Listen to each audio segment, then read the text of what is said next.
Hello everyone, welcome back to the Genomics Bootcamp. We continue today with our lecture series on Introduction to Genomics.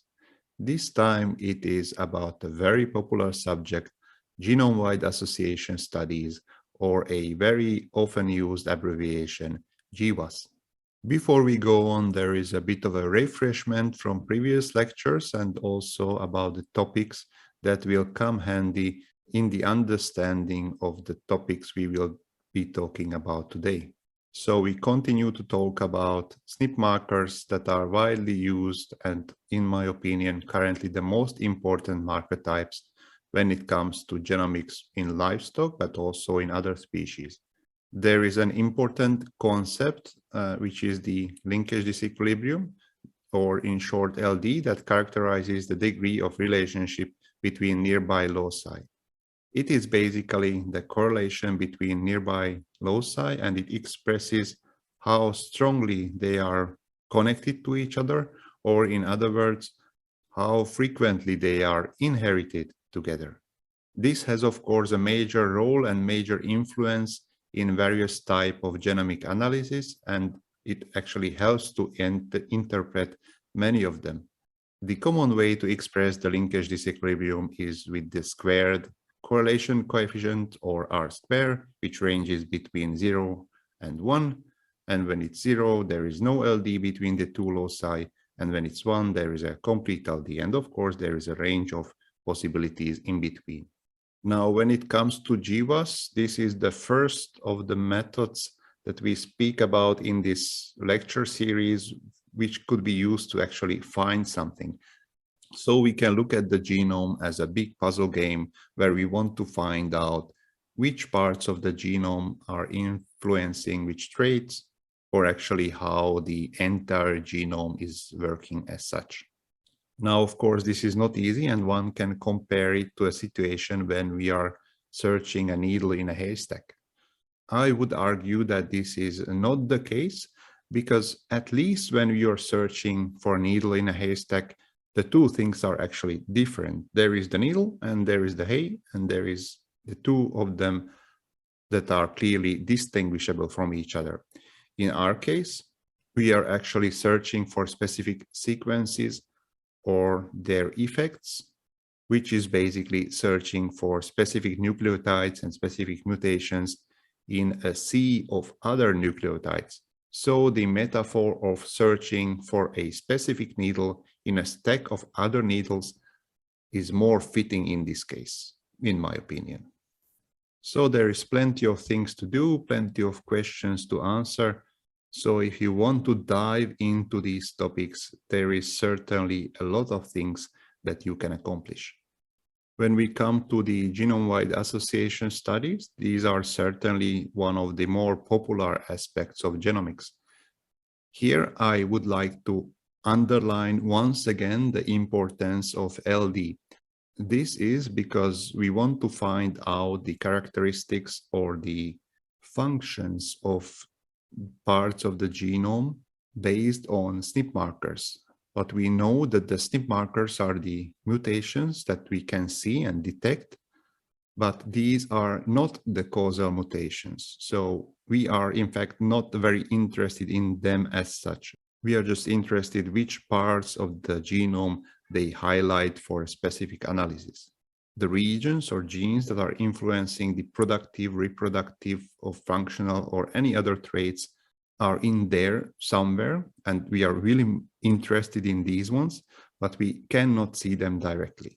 So what we do is we use SNP markers that might be associated to these QTLs or genes, and basically based on these associations, we try to find out which regions of the genome are interesting for us. Hence the name genome-wide association study. The desire to know which parts of the genome are influencing certain traits is not new, and there were some studies done previously also on this aspect. These were done until recently with studies with limitations or on candidate genes or regions. which sometimes worked out, sometimes not so much. So I would describe it more or less as a hit and miss approach. Certainly, there were some great advances and new knowledge generated, but these were kind of limited to the genes of relatively large effect. But because now we have the opportunity to genotype entire populations, so lots of individuals for a reasonable price, what we can do is screen these populations for a range of traits and learn something about them. Because of these SNP chips, we have tens of thousands of SNPs that are covering the entire genome, which also means that these SNPs are basically with LD with all the parts of this genome. So basically, we could find, in theory, all the genes that are influencing any of the traits of our interest. Please note that I used the term in theory, because of course there are limitations what you can achieve. But in theory, if you have dense enough markers on a large enough population, then the possibilities are of course great. So with GWAS, we search for regions that influence the phenotype of interest. This could be done based on SNPs or sequences or also other markers. And based on the location of these associated markers, we can look up what genes are in the region, for which I often use the expression hunt for genes. Of course, in an ideal scenario, we identify the regions perhaps with markers and then sequence these regions to find out the exact mutations or the exact genes that are influencing our trait of interest. This is a so-called Manhattan plot, and this is a typical way how you visualize the outcomes or the results from a GWAS study. So this is from the cattle genome, so that's why we have these many chromosomes here. But basically what you see that these chromosomes, on each of these chromosomes, there are many of these dots. Each of these dots is a SNP or a marker. On the y-axis is basically the significance value, but in this case, or it's very conventional to put the significance values in this form, so minus log p value. The reason for this is because, well, we know that the significance values range between, well, basically 0 and 1, but the ones that we are really interested in are the very low p-values. A standard threshold is a 0.05, so any p-value below 0.05 is considered to be significant and therefore of interest. Of course, the lower the p-value, the more significant it gets, and therefore it is also of higher interest to us. I don't have visualizations of raw p-values here, but it would not be also a pretty picture because all the interesting stuff would be pushed on the very bottom of the picture and we could see hardly anything. That's why the p-values are transformed into a minus log p format, and this actually causes that all the unimportant SNPs are in the bottom of this picture. And the higher we go, or the higher value it gets, the more interesting and more important it becomes. So you see that there is some kind of a threshold here, and this threshold is actually identifying the significant SNPs. So we have some signals here. So this is quite a large signal in this particular case on chromosome 6, but also there are some other interesting or potentially interesting regions. So right now, don't worry about the threshold. We will explain everything later in this video. In here, I just wanted to show you how such a Manhattan plot looks like. As I mentioned, the linkage disequilibrium is of high importance also in GWAS studies, because what we have on the genome are such LD blocks. So for example, if, for example, this SNP would be significant, it doesn't mean that the causal gene is somewhere just below this SNP. It could be technically anywhere in this LD block. So that's why considering the surrounding regions around significant SNPs in a GWAS study is really important. So there is a lot of materials about the GWAS itself, and I took this one from the PLOS Computational Biology to demonstrate something about the possibilities and traits that are detectable by the GWAS approach. Now, our possibilities are influenced by two things, and one is the allele frequency. So in other words, how rare or common certain mutation is that we are after, and also what is the effect of this said mutation. So, well, there could be mutations that are really rare, so they are in a very small proportion of the population, and some mutations could be really common that are in 5, 10, 20, 50% of the population. On the other side, there is the effect size, and these are, well, just very much a relative numbers, but basically what it means that any particular mutation could have just a tiny effect on the trait of interest.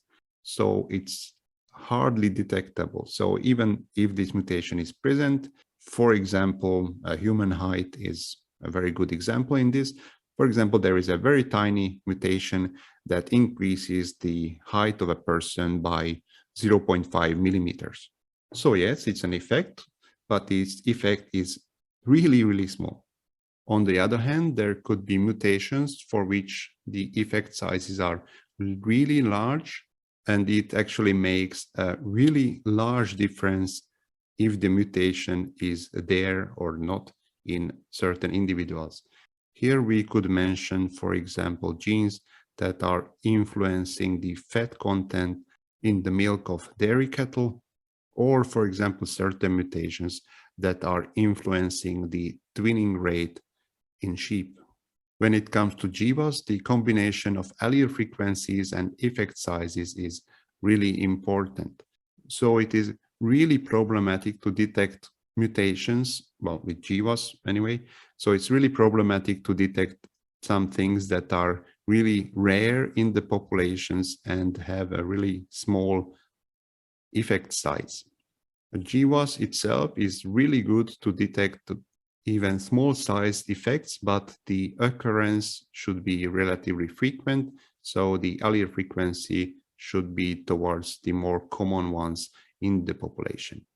Of course, as the effect size of certain alleles or mutations are increasing, we have a better chances also to detect them, even if they are relatively rare in the population. The other side of the spectrum are the mutations that could be super rare, but have large effect sizes. In here, we are basically talking about qualitative traits, and these could be even Mendelian mutations. So when occurrence of a single gene affects the occurrence of the trait in the individual. So you see, this is a, well, fairly old picture already, but even then it just demonstrates, I think, very well how popular GWAS studies are in general. So this picture basically summarizes GWAS studies in humans and, well, also in human disease studies. So these are the respective chromosomes, and you see that there are a bunch of these colorful dots basically on each and every chromosome in basically each and every region along these chromosomes. So there is a small legend here that also tells us that these colorful dots are not even for specific diseases, but even disease groups. So they are these digestive system diseases, cardiovascular, metabolic, immune system, etc. So basically, there is a huge number of studies that were conducted using the GWAS methodology. And I have to add here, so that again, so that this picture is fairly old, and also that the number of GWAS studies is growing almost exponentially every year. So today, this picture is even more dense. Well, as I mentioned before, the goal in the genome-wide association study is to estimate the SNP effects and their significance. How to do this? Well, we have a number of methodologies and approaches.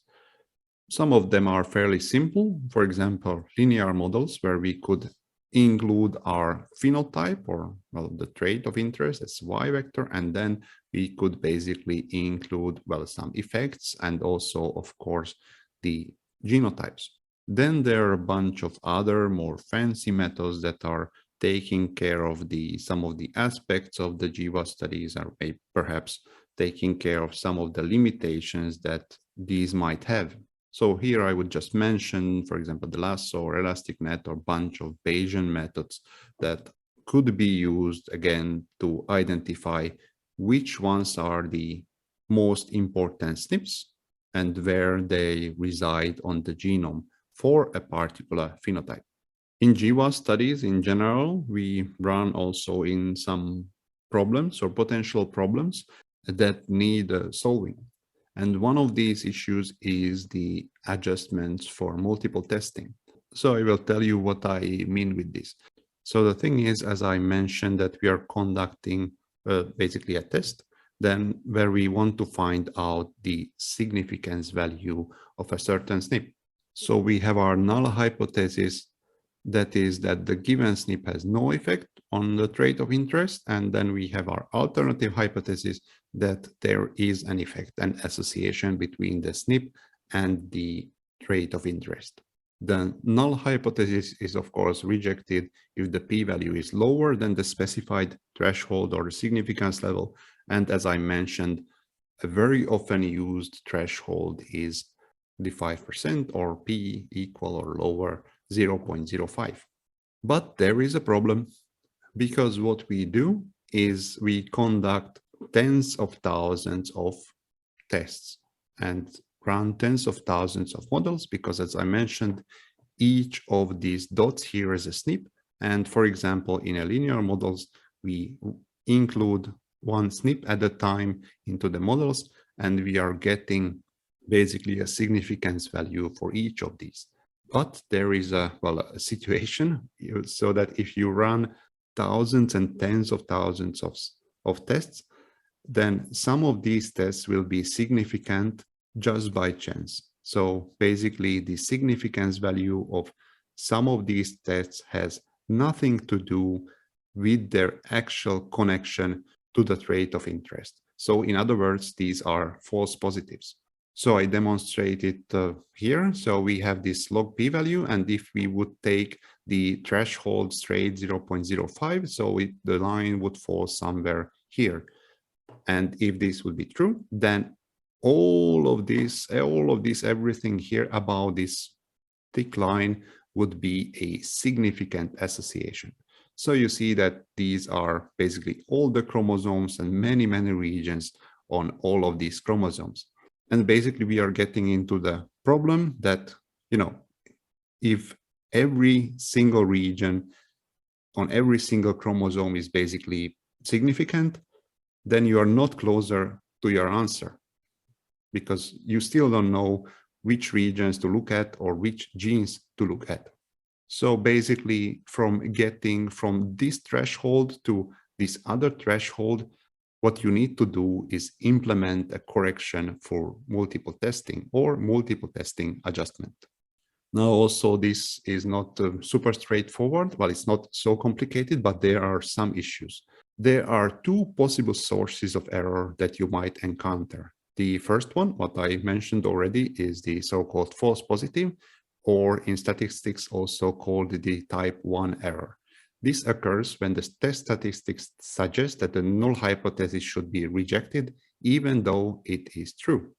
In other words, the SNP in our results appears to be significant, even if in reality it is not significant. The other type of a problem is the so-called false negative, or in statistics, they refer to it as a type 2 error that occurs when the test statistics suggest that the null hypothesis should not be rejected, even though the alternative is true. So in other words, the SNP in our results appears to be not significant, even though in reality it is significant and it is connected to the trait of interest. So basically, if you have false negatives, you are basically losing valid and interesting results. Now, as I mentioned, to correct for all of these, you use multiple testing adjustments. Here are also multiple possibilities and methodological approaches. Basically, all of them are trying to do the same, trying to get rid of the false positive results while not using too many actual results, so also keeping the false negative results at a low rate. Well, I will not go into too much detail about these multiple test adjustments, but I will still mention one example so you have basically an understanding what is going on in this respect. I chose the Bonferroni correction, and this is for two reasons. One of them that is this is really popular, so this is one of the more often used adjustment methods, and the other reason is that it's really simple as well, so it's really simple to explain. So basically the Bonferroni correction considers the number of the independent statistics or independent tests, so this is the M, and then it adjusts the significance level. So basically the new significance level is the initial significance level divided by the number of independent tests. So to give a more detailed example in this case, so well, we have our equation here. So let's say that we have in our study or in our GWAS study after quality control 45,000 SNPs remaining. And let's say we consider them independent from each other. So basically we run a linear model for each of these. So we have 45,000 p-values in our results. So the initial threshold was 0.05. So as I mentioned in that graph, which I've shown you, so this would be at the level of 1.3. So if you take minus log 0.05, this is about 1.3. The new threshold after Bonferroni correction is, well, a much lower one in terms of p-value. So you have your initial significance threshold is 0.05 and divided by the number of independent tests, so divided by 45,000. So you have this p-value, which is your new threshold. So in other words, if you transform it to minus log p, so this is then close to actually 6. So this is the difference between the two lines here. So the thick line would be in this uncorrected 0.05 threshold that is minus log p of around 1.3, and the other one that is much higher. Well, here I would like to add that, so this is from a different study. So, well, actually the 6 would be even somewhere up here, but this, in this case, perhaps the significance threshold was done with some other approach than the Bonferroni. But still what you see is that the marked difference between these two lines. So basically you have your threshold adjusted for multiple testing, and which is then much higher and actually identifies the regions that are really, really important for the trait. I would also mention that Bonferroni correction is quite a strict one and tends to include sometimes also a number of false negative results. So that's why people also tend to use other approaches, for example, false discovery rate and similar, in order not to lose so many valid results. Actually, this is also visualized here, and basically how the significance threshold influences the false positive and false negative results.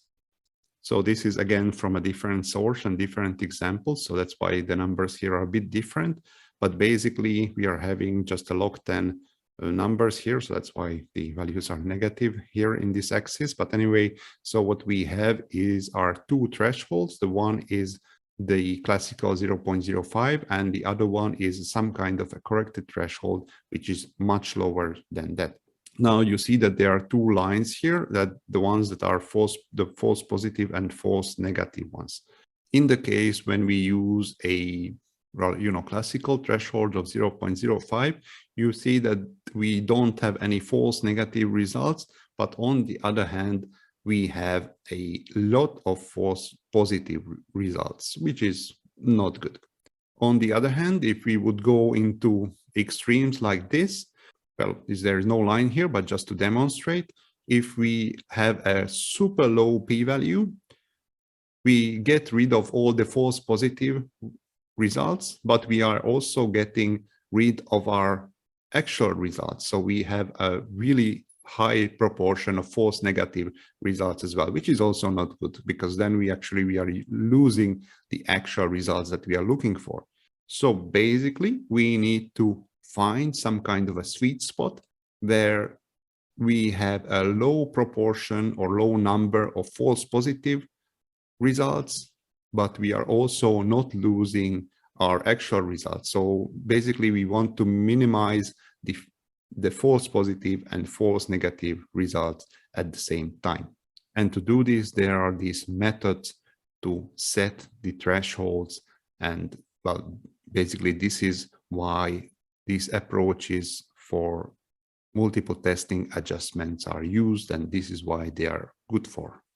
The other very important aspects in the GWAS studies is to consider the population structure, which should be done all the time.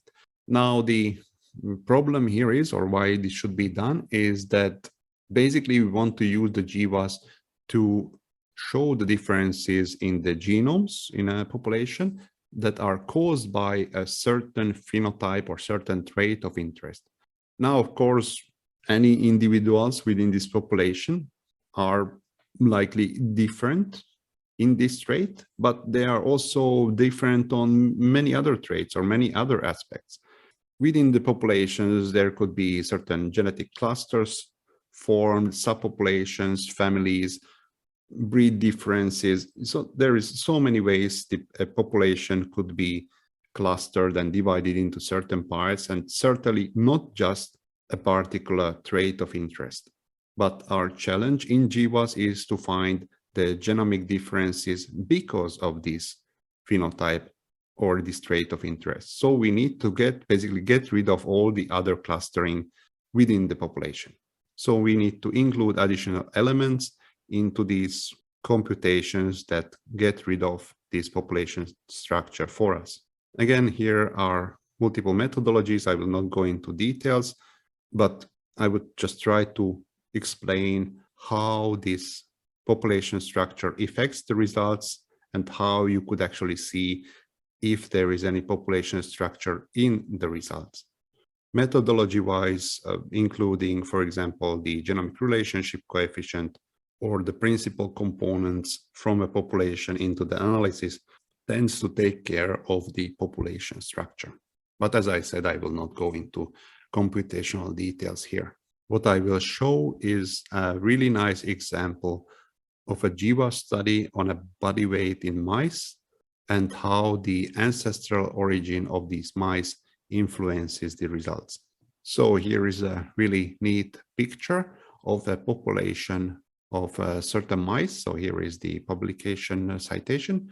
So basically what we have here is a graph where we have obviously two clusters. So there are some inbred strains and then there are wild strains. So here is a bit of a heat map, which actually shows that the wild mice are much lighter than the inbred counterparts, so basically the lab mice. Of course, we can use different approaches here, and one of the approaches, if we just toss everything into a same bucket, so to say, and we don't distinguish between the two strains or the two basically clusters, and this would be an example where we do not account for population structure. And then there are approaches when we actually include such a population structure into our model. And basically we run a GWAS analysis and we want to produce a Manhattan plot that actually identifies the regions on the genome that are responsible for body weight in mice. And these are some pictures from this paper I mentioned, and they have well, multiple parts. And the first part I would like to show you is the Manhattan plot. So you see here are also the chromosomes and the p-values, and you immediately see the problem. So this is also similarly as before, as I mentioned, we have just a problem here. So basically, each and every chromosome has a large effect on it. And yeah, so basically we are not closer to our answer, because if everything is significant on the genome, basically there is the same as if nothing would be significant, because you don't know where to move and what to consider.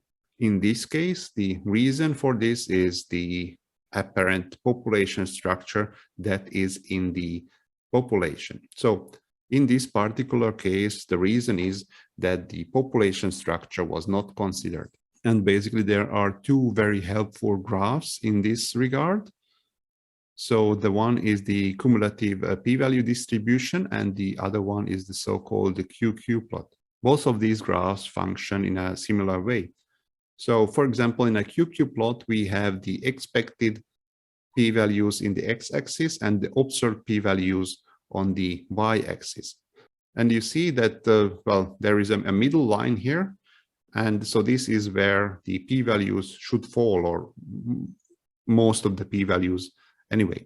But we see a large difference between these two lines. And this is because there is a population structure still in the analysis. Also, when it comes to the visualization of the cumulative p-values, we see a substantial difference between these two lines, meaning that there is a huge population structure still remaining in the analysis, which leads to the inflation of the false positive associations. So looking at these two plots, we can explain why is this thing happening in our Manhattan plot.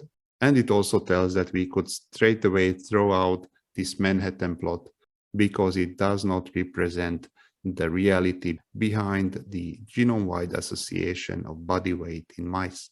When we include a population structure, we have a very different picture. You see straight away.